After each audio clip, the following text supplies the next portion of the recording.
Tusome Warumi sura ya 12.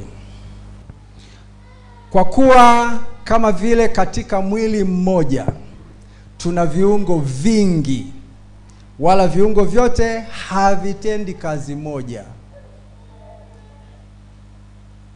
Bwana Yesu asifiwe.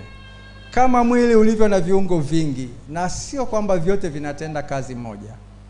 Tunapozungumza kumtumikia Mungu, hatukutazami kwenye kazi moja. Zipo kazi za pamoja ambazo hazina kwamba mimi hii sihusiki.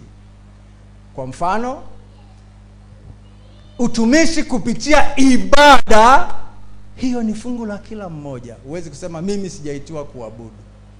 Hilo ni fungu la watu wote.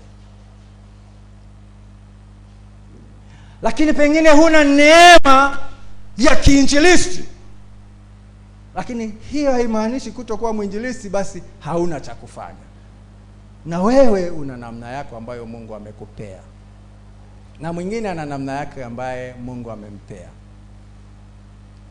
Mungu atusaidie. Mwili sio kiungo kimoja, wala viungo vyote havitendi kazi moja. Vivyo hivyo na sisi tulio wengi tu mwili mmoja katika Kristo, na viungo kila mmoja kwa mwenzake. Basi kwa kuwa tuna karama zilizo mbalimbali, kwa kadiri ya neema mliopewa. Inawezekana hujatambua, hujapata nafasi ya kukaa chini na kutafakari na kugundua nini Mungu amekuwekea.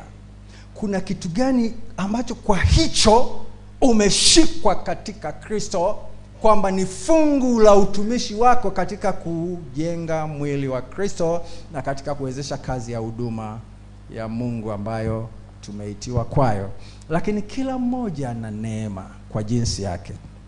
Nasema tuna karama mbalimbali kwa kadiri ya neema mliopewa. Ikiwa unabii, tutoe unabii kwa kadiri ya imani. Ikiwa huduma, tuwemo katika huduma yetu. Ziko huduma mbalimbali, tumeona mbalimbali. Mwingine ni kuhakikisha nyumba ya Mungu ni safi kila wakati. Hilo ndilo linalo waka ndani mwake wakati wote anapo nyumba ya Bwana haiko katika hali inayostahiki ya usafi, moyo wake unamsukuma kwamba hapana, lazima nifanye kitu. Na kile kinacho